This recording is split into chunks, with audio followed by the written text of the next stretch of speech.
আসসালামু আলাইকুম। SAR-27 এর পক্ষ থেকে আপনাদেরকে স্বাগতম। বিশ্বের যেখান থেকে আমাদের এই চ্যানেলটি দেখছেন, আশা করি এখন যে আমাদের ক্লাসটি হচ্ছে, এতে আপনারা যেই দেখছেন সে ব্যক্তিগতভাবে উপকৃত হবেন। আমার বিশ্বাস যে আপনি শুধু নিজেই ব্যক্তিগতভাবে উপকৃত হবেন না, আপনার পরিবার, আপনার আত্মীয়স্বজন, বন্ধু-বান্ধব সবাইকে আপনি এই ব্যাপারটা শেয়ার করে দেবেন এবং তারাও উপকৃত হবে বলে আমি আশা করি। তো শুরু করা যাক আজকে আমাদের এই ক্লাসটি।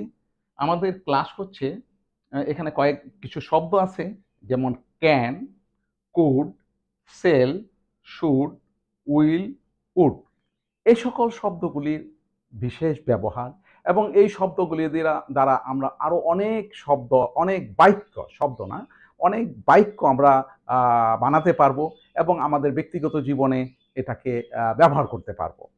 তো আসুন শুরু করা যাক। প্রথমে হচ্ছে ক্যান। ক্যান অর্থ হচ্ছে যে আমরা পারি, পারা, পারতাম। এই শব্দ দিয়ে যেমন আমি যদি বলি যে আমি পারি, তাহলে হবে আই ক্যান।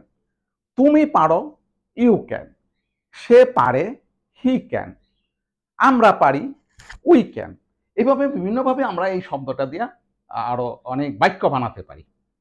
আর এখানে প্রথম শুধু এটা একটা সাবজেক্ট, সাবজেক্টের পরে আমরা এই ক্যান ব্যবহার করে আবার একটা অবজেক্ট এটার সাথে যোগ করলে আমরা শত শত বাক্য বানাতে পারবো এবং এটা আমাদের দৈনন্দিন জীবনে আমরা পরস্পরে এই শব্দগুলো, এই বাক্যগুলো ব্যবহার করতে পারবো। এবং এটা আপনার এই শব্দগুলি আপনি যদি নিজে নিজে যে কোনো জায়গায় বসে প্র্যাকটিস করেন, তাহলে আপনার ভোকাবুলারি, যেটা আপনি ইংরেজিতে যে কোনো জায়গায় বলতে সক্ষম হন না, আশা করি এর মাধ্যমে আপনি এটা বলতে সক্ষম হবেন। তো প্রথম শব্দটা তো আমাদের গেল। দ্বিতীয় শব্দটা হচ্ছে কুড। কুড অর্থ পারতাম। এটাও একই অবস্থা, যে আমরা এটার সাথে সাবজেক্ট, আমি পারতাম, আই কুড, সে পারত, হি কুড, আমরা পারতাম, উই কুড।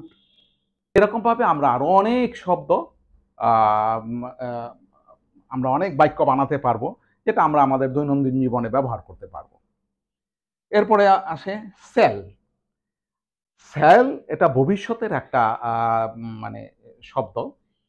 সেল এবং উইল, এই দুইটা শব্দই আমাদের ভবিষ্যতের অর্থ। যেমন সেল অর্থ বা, বে, বো, শেষে মানে শব্দের শেষে যদি বা, বে এবং বো থাকে, তাহলে সেল বা উইল, এই দুইটার একটা হবে। তো যেমন আমি করব, আই সেল ডো। আমি করব, আই সেল ডো। সে করবে, হি উইল ডো। এরকমভাবে উইল এবং সেল ব্যবহার করা হয় এবং এখানে শেষে শব্দের শেষে শুধু এই বে বা বো, এই যে কোনো একটা থাকলে আপনার এই শব্দটা ব্যবহার করতে পারবেন। এরপরে শুড। শুড হচ্ছে অর্থ হচ্ছে উচিত। শুড শব্দের অর্থ হচ্ছে উচিত। আম তো এখানে আমরা সাবজেক্ট, আমি, আমার করা উচিত। I should do, আমার করা উচিত। I should do, আমার করা উচিত। আম অথবা সে করতে পারবে, he should do। এইভাবে আমরা এই should কে ব্যবহার করতে পারি। এরপরে would, এর শেষে হচ্ছে টার্ম বসতে হবে। হ্যাঁ?